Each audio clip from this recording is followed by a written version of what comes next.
ఓం మహాగణాధిపతయే నమః. ఓం గురుభ్యో నమః. ఓం శ్రీమాత్రే నమః. అరుణాం కరుణాతరంగితాక్షీం ధృతపాశాంకుశపుష్పబాణచాపాం అనిమాదిభిరావృతాం మయూకైః అహమిత్యేవ విభావయే భవానీం. శ్రీమాత్రే నమః.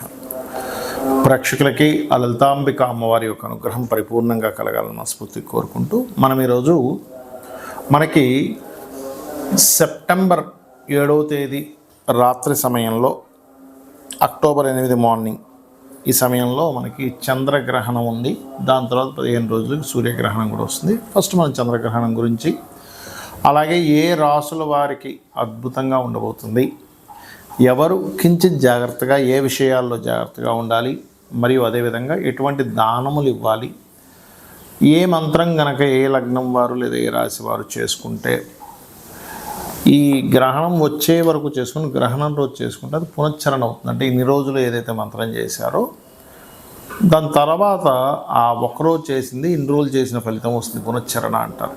అలా ఎవరెవరు ఏ మంత్రం పఠించాలి, అమ్మవారి నామాల్లో ముఖ్యంగా లలిత సహస్రనామాల్లో ఏ విషయాలు జాగ్రత్తగా ఉండాలనేటువంటి విషయాలు చెప్తుంది నేనైనప్పటికీ కూడా చెప్పిస్తుంది సాక్షాత్ లలిత అమ్మవారిగా భావిస్తూ ఒక్కొక్కటిగా తెలుసుకుందాం. తులాలగ్నము, తులారాశి. తులవారికి పంచమ స్థానంలో చంద్రగ్రహణము 7వ తేదీ సెప్టెంబర్ నుంచి వస్తుంది. అయితే ఆ 7వ తేదీ రోజు రాత్రి ఉంటుంది గ్రహణం. చాలామంది చూడండి, గ్రహణ సమయంలో గర్భవతులు జాగ్రత్తగా ఉండాలి, కదలకుండా ఉండాలి, ఏమి కట్ చేయడం అలాంటివి చేయకూడదని చెప్తున్నారు. అది ఎవరికి ఎక్కువగా వర్తిస్తుంది అంటే తులావారికి ఎక్కువగా వర్తిస్తుంది. సంతాన స్థానము అంటారు పంచమ స్థానం. సంతాన స్థానం గర్భం దాల్చేటువంటి స్థానం పంచమం. కాబట్టి వీరు ప్రధానంగా అందరూ జాగ్రత్తగా ఉండాలి, వీరు మరింత ఎక్కువ జాగ్రత్తగా ఉండాలి. ఉంటే ఇబ్బంది ఏమి ఉండదు. అలాగే ఈ గ్రహణం నుంచి అంటే 7వ సెప్టెంబర్ నుంచి వచ్చినటువంటి గ్రహణం నుంచి ఒక 41 రోజుల పాటు ఈ గ్రహణ ప్రభావం ఉంటుంది. కాబట్టి ఈ సమయంలో నిర్ణయాలు తీసుకునేటప్పుడు పంచమ స్థానం అనేది నిర్ణయము, ప్రేమ వ్యవహారాలు, షేర్ మార్కెట్టు, రాజకీయాలు, వీటికి స్థానం పంచమ స్థానం. కాబట్టి ముఖ్యంగా మీరు ఇంపార్టెంట్ డెసిషన్ అండి ఈ 41 రోజులు తీసుకోకండి, 40 రోజుల తర్వాత తీసుకోండి, పర్లేదు. ఇంకా అర్జెన్సీ ఏదో ఆపరేషన్ ఉందండి ఇప్పుడు తీసుకోవాలి 40 రోజులు ఆగలేము అన్నప్పుడు దట్ ఈస్ డిఫరెంట్ కేస్. కాకపోతే షేర్ మార్కెట్ అనుభవం లేకుండా దిగి పోగొట్టుకుంటారు గ్రహణం పంచమంలో జరిగేటప్పుడు. లేదా ఎవరినో కొత్తగా ఫ్రెండ్స్ ఎవరో ఏర్పడతారు, ఇది ఫేస్బుక్లోనో ట్విట్టర్లోనో రకరకాల ప్లాట్ఫామ్స్ ఉన్నాయి. అలా ఎవరో కొత్త వాళ్ళని నమ్మేసి మనం వాళ్ళకి ఏదో హెల్ప్ చేసేసి తర్వాత ఇబ్బంది పడడం ఉంటుంది. కాబట్టి ఈ 41 రోజులు ఈ జాగ్రత్తలు తీసుకోండి. గ్రహణ సమయంలో గర్భవతులు జాగ్రత్తగా ఉంటే సరిపోతుంది. మీరు ఎక్కువగా దుర్గాదేవి యొక్క ఆరాధన లేదా చండీ పారాయణం చేయడము చేసినట్లయితే ఖచ్చితంగా మీకు బాగుంటుంది, అందులో ఎటువంటి సందేహం లేదు. అయితే ఇక్కడ సినిమా ఫీల్డ్ వాళ్ళకి, క్రియేటివ్ ఫీల్డ్లో ఉండేటువంటి వారికి, తులవారికి మంచిది. ఎందుకంటే పంచమ స్థాన రాహు క్రియేటివిటీని చక్కగా ఇస్తాడు. అక్కడ క్రియేటివిటీని ఇవ్వడం, అటువంటి వాటిల్లో ఉద్యోగం కలగడము, ఉద్యోగ సంబంధించిన విషయంలో సడన్గా మార్పులు కూడా ఇస్తాడు. ఇక్కడ దశమాధిపతి చంద్రుడు వెళ్ళి అక్కడ గ్రహణంలో ఉంటున్నాడు కదా. కాబట్టి దశమాధిపతి అయినందుకు గ్రహణ సమయం చంద్రుడికి వస్తున్నందుకు ఉద్యోగ విషయంలో కూడా తొందరపాటు నిర్ణయాలు పనికిరావు. ఉద్యోగ విషయంలో మరింత ఎక్కువ ఇబ్బంది పడుతున్నారు అనుకునేటువంటి వారు ఓం మాణిక్య మకుటాకార జానుద్వయ విరాజితాయే నమః చేసుకోండి, అన్ని విధాలా బాగుంటుంది. గ్రహణం అసలు ఏ సమయంలో ప్రారంభం అవుతుంది అని చూసుకున్నట్లయితే, ప్రారంభము అంటే పట్టు స్నానము, విడుపు స్నానము, ఇలాగా వీటి యొక్క టైమింగ్స్ అవి చూసుకున్నట్లయితే 7 సెప్టెంబర్ ఆదివారం పడిందండి. ఆ రోజు 8:58 ఇది ప్రారంభం అవుతుంది. అలాగే అర్ధరాత్రి 11 గంటల సమయంలో, అదే 7వ తేదీ సండే రోజు 11 గంటల సమయంలో 11 గంటల నుంచి 12:22 వరకు ఉంటుంది ఈ గ్రహణ ప్రభావం. ఇది ఇండియాలో ఉంది గ్రహణం, అందులో ఎటువంటి సందేహం లేదు. మరి పూర్తిగా ఎండింగ్ అనేటువంటిది 2:25 అంటే 8వ తేదీ తెల్లవారుతుందనగా 2:25 వరకు ఉంటుంది. అంటే ఈ సమయంలో అసలు మీరు చేయవలసింది ఏమిటి? గ్రహణం అనేటువంటిది ఒక వరంగా భావించండి, గుర్తుపెట్టుకోండి. గ్రహణం వరం, అంతేకాని గ్రహణం అంటే భయపడేదో కాదు. మన మహర్షులు ఆ సమయంలో శక్తి ఎక్కువగా ఉంటుంది కాబట్టి మీరు ఆ రోజు చేసే మంత్రము ఒక్కసారి చేసింది 1000 సార్లు చేసిన ఫలితం వస్తుంది. అంటే ఉదాహరణకి ఓం గం గణాధిపతయే నమః అని అనుకున్నాం, 1000 సార్లు చేసిన ఫలితం ఉంటుంది.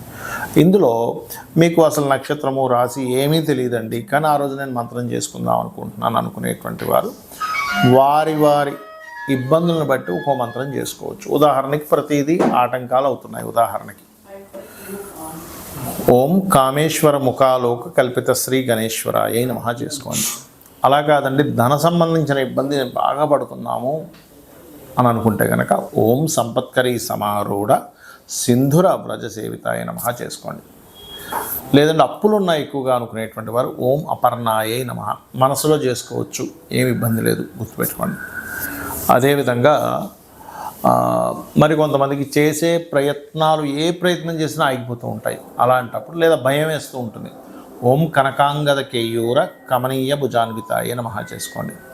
గృహయోగం కలగాలి, ఎప్పుడు ఏ గృహం కొనుక్కున్నా మాకు అసలు కలిసి రావట్లేదు అనుకున్నప్పుడు మొట్టమొదటిగా మీరు మీ యొక్క మొదటి అక్షరంలో మీ పేరులో ఉండే మొదటి అక్షరాన్ని తీసుకొని ఏ వర్గపరంగా సెట్ అవుతుందో తెలుసుకొని మణిద్వీప వర్ణన చేసుకోవచ్చు మీరు గ్రహణ సమయంలో. అలాగే మరొకటి ఏంటంటే, ఇక్కడ సంతానం కోసం ప్రయత్నం చేసేటువంటి వారు దిగంబర శ్రీ పాదవల్లభ దిగంబర అని చేసుకోండి గ్రహణ సమయంలో. లేదు శత్రు బాధలు ఎక్కువగా ఉన్నాయి అని అనుకునేటువంటి వారు చండీ పారాయణం చేసుకోవచ్చు, వినడం కానీ చదవడం కానీ చేయొచ్చు. వివాహం అవ్వట్లేదు అనుకునేటువంటి వారు ఓం శివకామేశ్వరాంకస్త శివా స్వాధీన వల్లభాయ నమః, లేదా ఓం కామేశబద్ధ మాంగళ్య సూత్ర శోభిత కందర. కామేశబద్ధ మాంగళ్య అయితేనేమో వివాహం అవుతుంది, శివకామేశ్వరాంకస్త చేసుకుంటేనేమో భార్యాభర్తల మధ్యన గొడవలు తగ్గుతాయి. ఆకస్మికంగా కొన్ని ఇబ్బందులు వస్తున్నాయి అన్నప్పుడు ఓం అష్టమీ చంద్ర విభ్రాజ అలికస్థల శోభితాయ నమః చేసుకోండి. అలా కాకుండా మీరు ఉద్యోగ సంబంధించిన ఇబ్బందులు ఉన్నాయి, అలాంటప్పుడు ఓం మాణిక్య మకుటాకార జానుద్వయ విరాజితాయ నమః. వ్యాపార సంబంధించిన ఇబ్బంది వస్తుంది అన్నప్పుడు ఓం ఇంద్రగోప పరిక్షిప్త స్మరతూనా భజంగికాయ నమః. విదేశాలకు వెళ్ళాలి, ఫస్ట్ మీ జాతకంలో యోగం ఉందో లేదో చూసుకొని 2 times అంటే ఆ గ్రహణ సమయంలో హనుమాన్ చాలీసా చేయండి, సంకల్పం చెప్పుకోండి, ఖచ్చితంగా పని తీరుతుంది. ఇక్కడ అమావాస్యలు కూడా వస్తుంటాయి ఒక్కోసారి. అమావాస్యలకి ఎవరికైనా సరే అంటే ఈ గ్రహణం రోజు చేయడం వల్ల ఏమవుతుందంటే, ఈ మంత్రాన్ని మొదటి నుంచి మొదలుపెట్టి అంటే ఇప్పటి నుంచే మొదలుపెట్టి గ్రహణ సమయం వరకు చేస్తే ఎన్ని వేలైతే అవుతుందో మీరు మరలా గ్రహణం రోజు చేసిన ఇంతకాలం చేసిన ఫలితం వస్తుంది. అమావాస్యలు ఎవరికైనా బాగా ఇబ్బందులు ఉన్నాయన్నప్పుడు అమావాస్యలు వచ్చినప్పుడు పితృతర్పణాలు స్వయంపాకం ఇవ్వడం చేస్తుండాలి. పౌర్ణమి వచ్చినప్పుడు అన్నదానాలు చేయడము, లలితా సహస్రనామాల యొక్క శ్రవణం కానీ పఠనం కానీ చేసినట్లయితే మీకు అన్ని విధాల బాగుంటుంది, గుర్తుపెట్టుకోండి.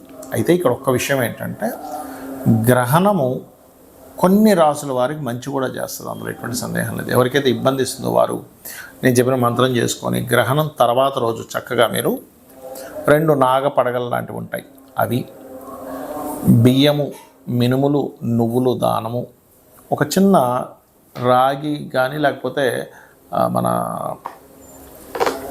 ఇత్తడి గిన్నెలో ఒక కొంత నెయ్యి పెట్టి ఆ రోజు బియ్యము కొన్ని కూరగాయలు కూడా కలిపి ఇవ్వచ్చు. మీరు ఎవరికైతే పురోహితులకి నెక్స్ట్ డే తర్వాత రోజు ఇస్తారో అది మీకు ఉపశమనాన్ని ఇస్తుంది.